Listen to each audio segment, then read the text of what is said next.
Bueno, muy bien. Entonces, el menemismo eh, es uno de los momentos cruciales de la historia del peronismo, en el sentido de que, habiéndose creado una forma partidaria, que a partir de entonces peyorativamente los peronistas clásicos llamaron PJ, y desde entonces se llamó pejotismo para los que creían que ahí, digamos, reservaban, digamos, las formas más rancias de autoritarismo y status quo del partido.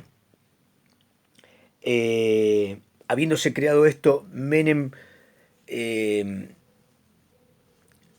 se presenta como un peronismo clásico en el sentido de su decisionismo radical. Es decir, pero Menem aparece todos los días diciendo voy a hacer, y lo importante son los hechos y no las palabras.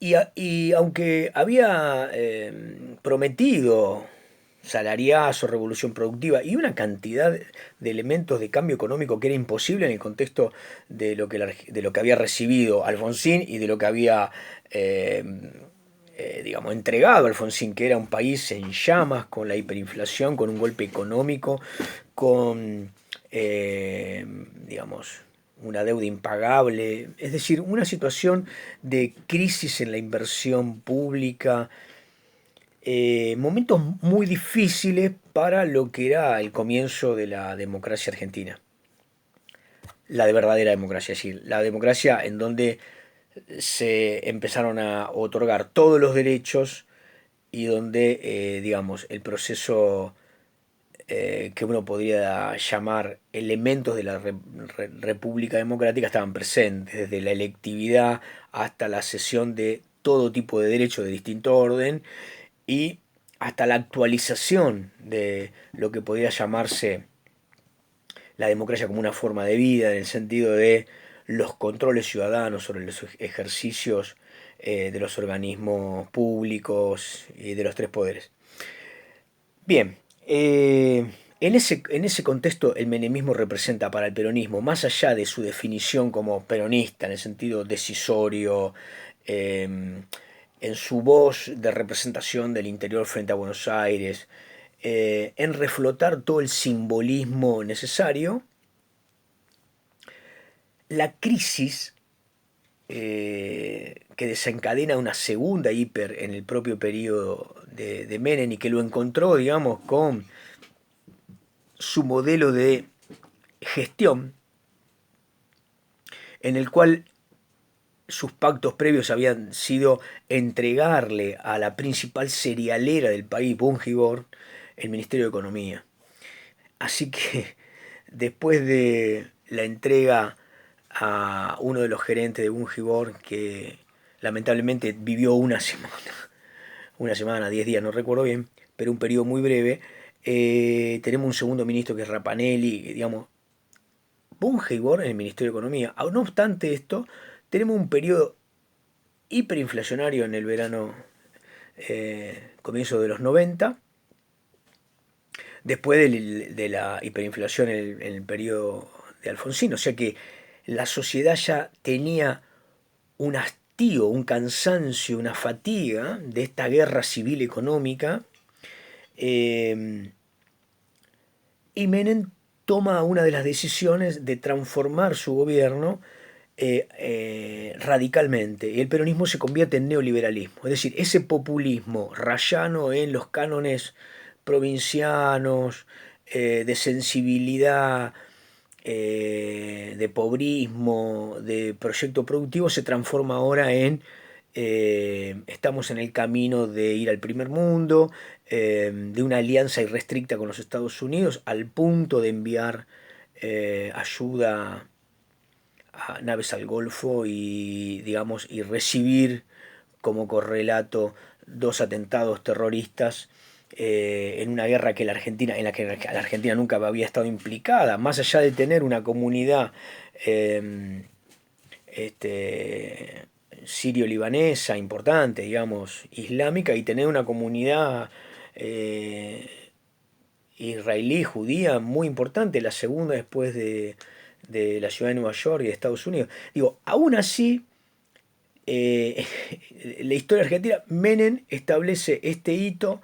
eh, y en la economía, digamos, después de tener un periodo crítico con Terence Todman, que era el embajador de los Estados Unidos, por obviamente el alto nivel de corrupción que había establecido Menem y sus recaudadores, entre los cuales estaban sus cuñados, la familia Shoma, de la provincia de La Rioja. Bueno, en ese contexto de debilidad, entonces aparece ahí un publicista, no un publicista, Bernardo Neustadt, que le plantea la necesidad, mejor dicho, aparentemente la anécdota, según un libro de Jorge Fernández Díaz acerca de una biografía de Neustadt, es que Menem, que era un hombre público a partir de Fechoría, un restaurante donde iba Gerardo Sofovich, que era muy, muy famoso en televisión por varios programas, en ese contexto de conocimiento, en Fechoría, digamos, Menem conoce a Bernardo Neustadt y a partir de ahí hay un contacto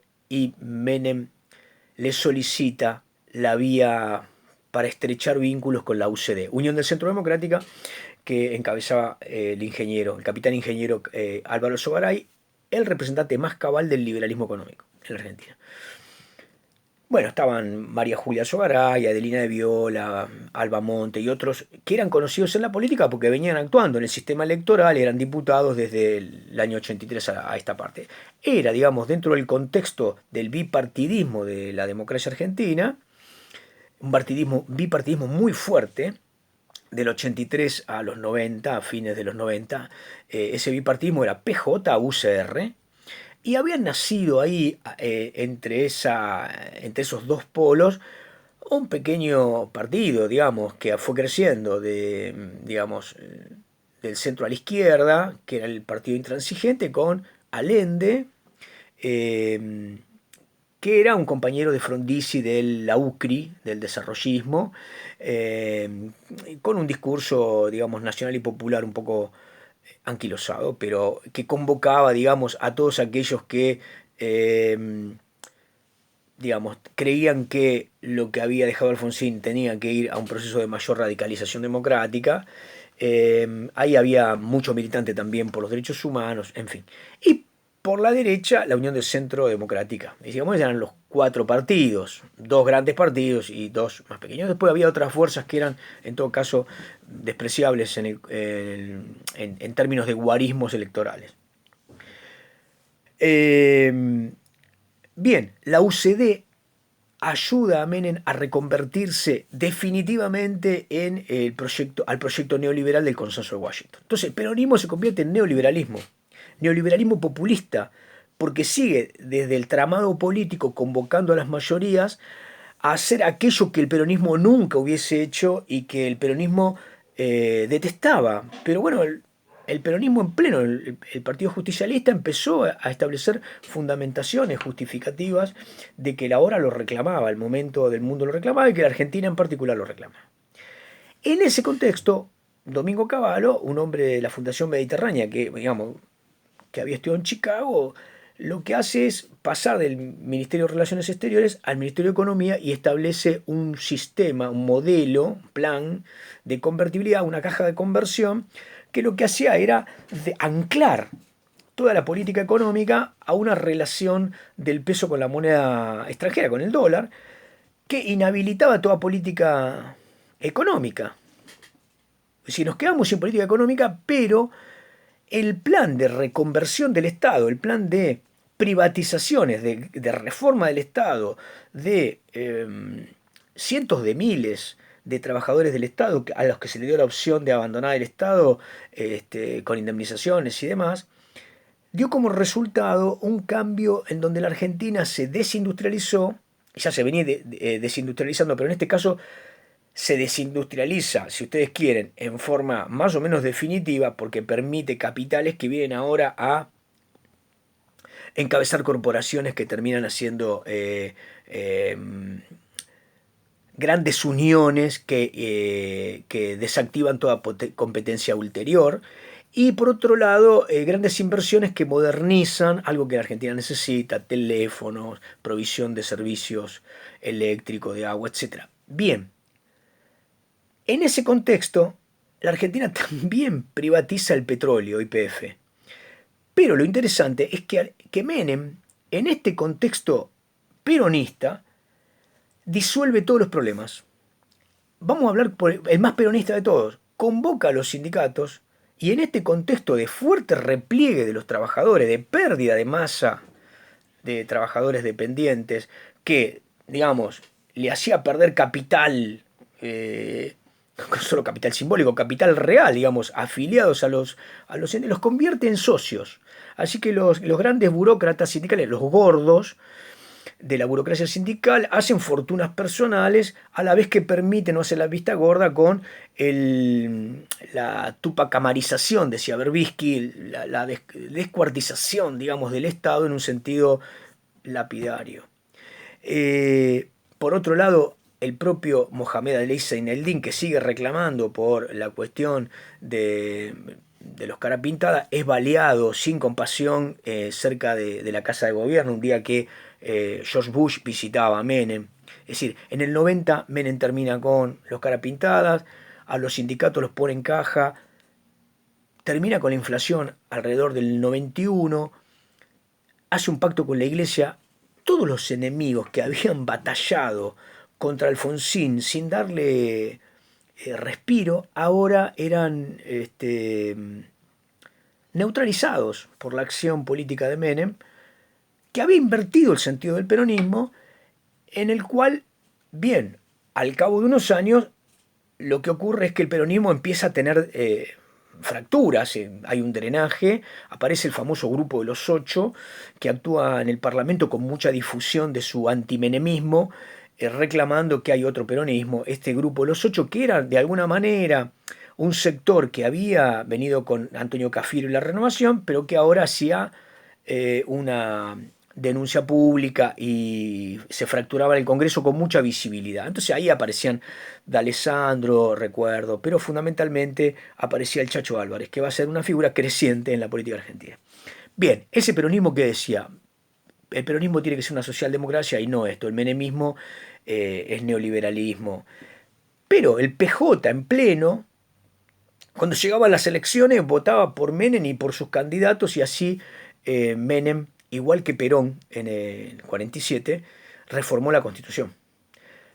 Y no solo la reformó para tener un periodo más, sino que además Menem quiso, al final de su segundo gobierno, interpretar que su primer periodo no había correspondido a lo que la Constitución decía, con lo cual pretendía un tercer periodo.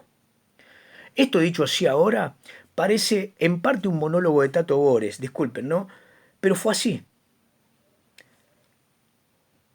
Perón decía que él no quería y que la base peronista le solicitaba la modificación de la Constitución por un montón de razones. La Constitución del peronismo del 49 era una Constitución nueva, no era una Constitución liberal, fue una reforma radical, pero permitió la inclusión de la renovación de alguien que reformaba la propia Constitución. Desde un punto de vista político, esto en las ciudadanías más conscientes es repudiado. Bueno, en la Argentina esto fue aclamado porque Perón tenía un liderazgo formidable. En el caso del menemismo la vuelve a reformar, pero después intenta un tercer periodo que obviamente fue objetado por Duhalde, del cual vamos a hablar ahora. Muy bien.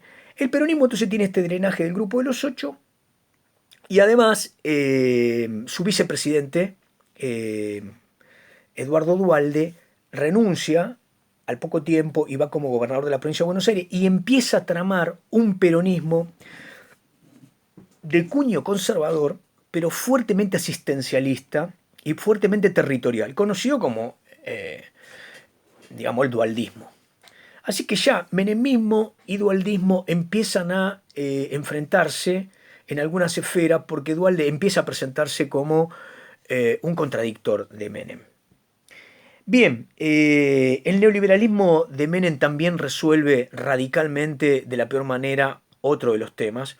Que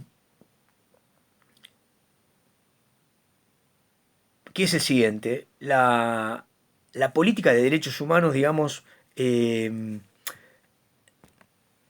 después de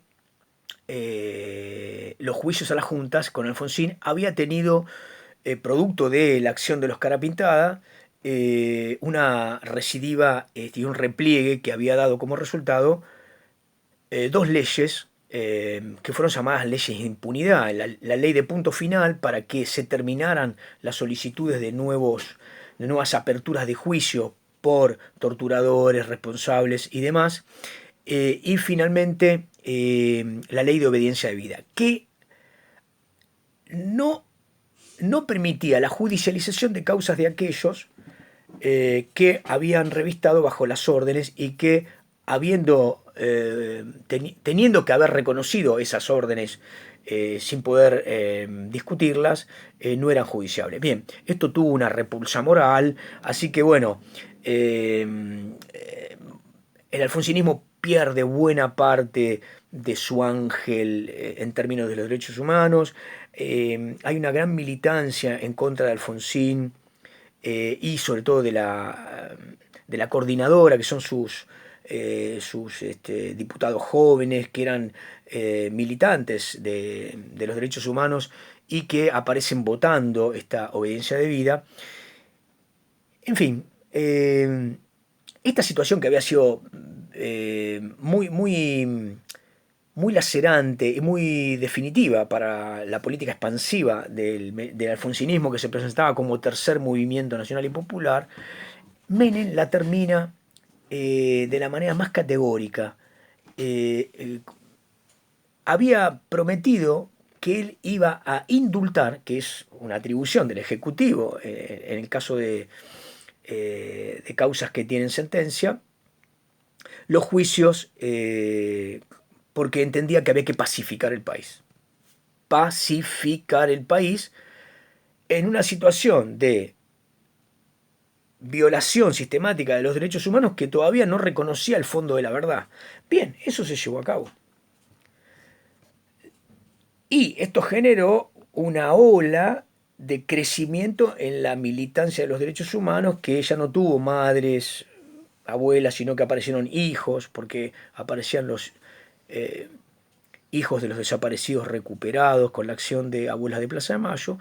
Bien, toda esa militancia ahora tenía los indultos de Menem. Redondeando, lo del menemismo era fuertemente impopular, pero muy exitoso en lo electoral. Bien, la última etapa del menemismo, después del año 95-96, tiene dos crisis muy importantes, producto de la crisis globales. La primera fue la de México, después de la crisis en Rusia. Ambas crisis lo que hacen es hacer de la Argentina un escenario vulnerable porque obviamente la Argentina no tiene política con su moneda y las inversiones, la entrada de dólares, que era la que garantizaba el 1 a 1, lo que demuestra en un lado es el sostén de esa economía, cada vez con mayor cantidad de problemas, pero en otro lado muestra el crecimiento de una deuda externa.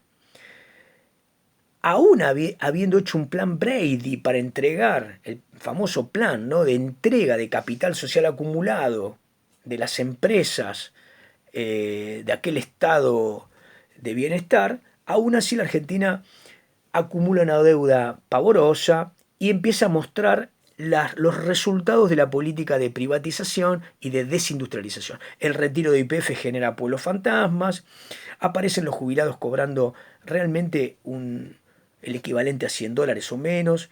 En fin, por distintos lugares se presenta el modelo de Menem como crecimiento de la desocupación, como fracaso de aquellos que habían dejado el Estado, el famoso remisero o pisero que antes trabajaba en Segva, y el crecimiento es por miles. Empiezan las puebladas, que después son llamados grupos piqueteros, es decir, piqueteras porque las mujeres eran las que se ponían delante para no ser reprimidas por la policía, convocaban a un juez que era la única herramienta, no habiendo subsidios por desempleo y no teniendo otra fuente de ocupación. Ese escenario de salida del menemismo es crítico, crítico, muy crítico. Sin embargo, el peronismo reescribe su historia y esta crisis se desencadena en el gobierno siguiente, digamos, el de la alianza, una alianza entre la Unión Cívica Radical y el Frepaso. Buena parte de esos 8, donde estaba Chacho Álvarez, se une a otro grupo de militancia donde estaba Ibarra, Graciela Fernández Mejídez, que venían del lugar de la justicia y del reclamo por los derechos humanos. Entonces había reclamo de los derechos humanos, había Unión Cívica Radical y había sectores del peronismo antimenemista. Todo ese antimenemismo termina después en una interna encabezado por Fernando de la Rúa, presidente conservador, que había perdido todas las elecciones internas con Alfonsín, en fin. Bien, ese gobierno recibe, por haber heredado la convertibilidad y no haberla resuelto, un escenario crítico, el más crítico que tuvo la democracia y la economía argentina, porque se transforma el 19 y 20 de diciembre del 2001 en crisis global socioeconómica, con un fuerte ejército de desocupados, de indigentes, de hambriados, y un componente, digamos, podríamos llamarlo el de las ollas y el piquete, digamos, ¿no? Perdón, el del piquete. Y después las clases que habían tenido alguna capacidad de ahorro, que habían sido obviamente desconocidos por los bancos porque no podían entregar dólares, porque había desaparecido la posibilidad de el uno a uno en la crisis. Crisis que se desencadenó, digamos, desde fines del 2000 y buena parte del 2001. Entonces, esa crisis, muy compleja de explicar, no lo vamos a hacer ahora, desarraja todo lo que había acumulado el menemismo, pero en el contexto de la alianza, que obviamente es un gobierno que no presenta soluciones y que lo que hace es reprimir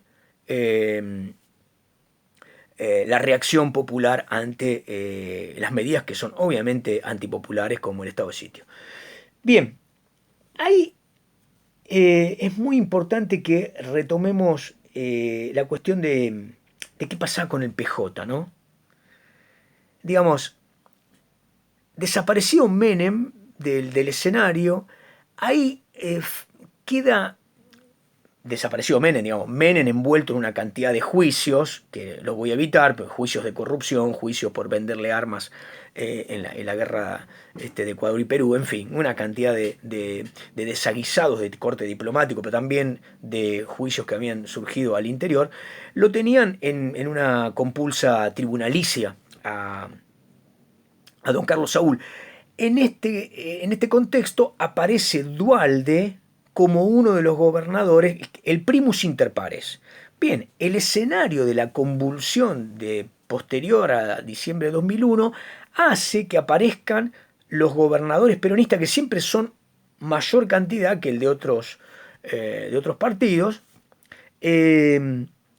Bueno, y entonces el Parlamento se convierte en el escenario del default, pero no solamente del default, sino de la sucesión. Esa sucesión que ve pasar a varios presidentes.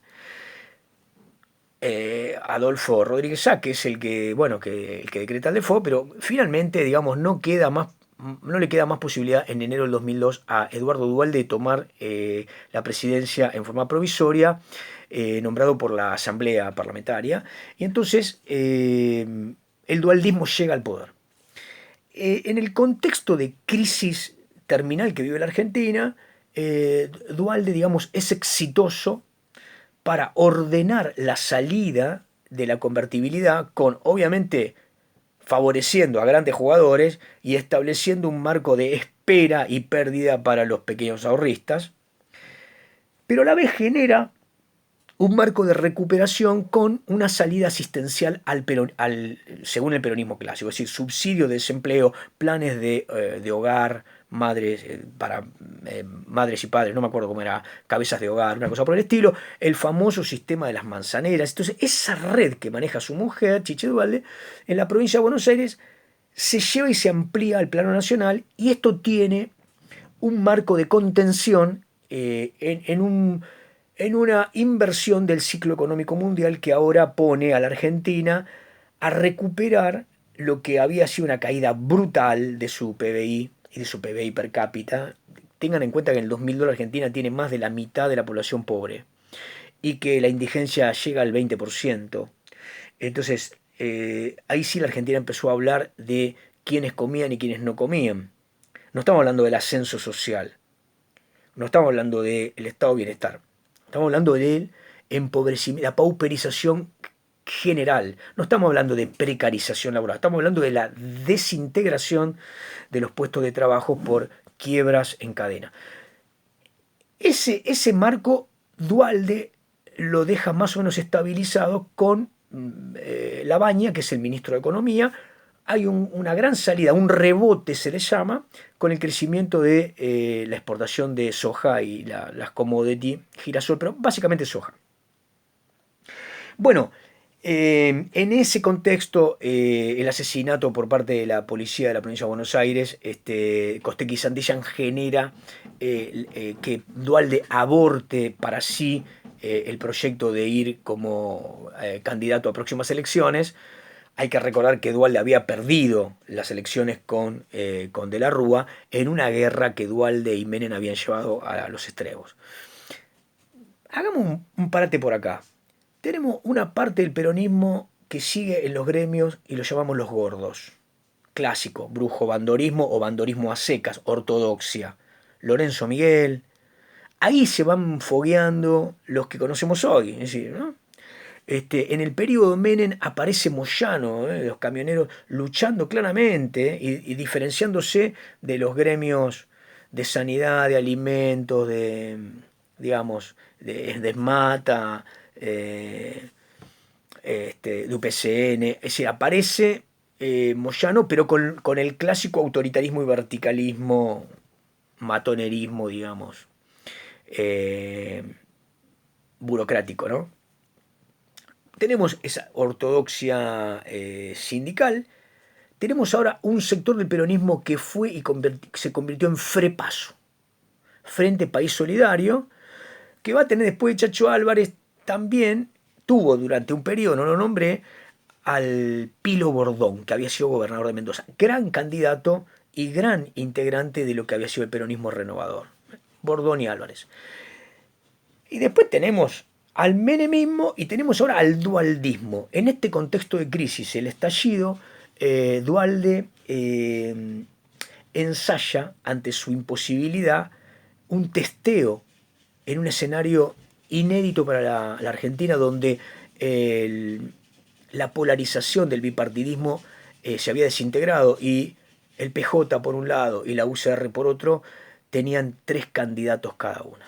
Es decir, el lado peronista aparece Menem de nuevo, aparece Adolfo Rodríguez Sá y Duhalde entiende que Menem no puede ser nuevamente presidente, o por lo menos es su propósito de fondo. Entonces testea a Reutemann, testea a De la Sota y no hay convencimiento de los candidatos ni tampoco hay, digamos, mucha aceptación del electorado en ese proceso. Finalmente es Néstor Carlos Kirchner, que es casi desconocido. Su mujer, Cristina Fernández, era una senadora que aparecía en el último tiempo y se presentaba como antimenemista. En el Congreso era más conocida que el propio gobernador y marido. En ese escenario el kirchnerismo llega al poder, después de una elección en la cual Menem supera a Kirchner por algo así como 2 puntos y pico o 3 puntos, y no se presenta al balotaje, habida cuenta de que el escenario electoral es fuertemente antimenemista y que perdería 7-3 aproximadamente. Por lo tanto, eso según los sociólogos que me dan opinión. La cuestión es que Menem abandona esa compulsa y Néstor Carlos Kirchner entonces asume en la más pura debilidad, siendo desconocido en un clima fuertemente crítico y en un escenario político que demarcaba la famosa crisis de representación del que se vayan todos. Es decir, la política había tomado una distancia de los problemas de la sociedad, parecía tan distante de la posible recuperación que era rechazada en pleno. En este contexto aparece en todo caso el kirchnerismo como la última de, ustedes dirán, los historiadores dirán, les mostré los textos ya, varios textos para incorporar en próximos años sobre el kirchnerismo, digo, después se dirá si su mujer hizo un clivaje en el contexto de lo que podemos llamar kirchnerismo. Yo prefiero que esos 12 años, del 2003 al 2015, sean presentados como un proceso en general. Hago un corte y digo los últimos elementos y con eso terminamos.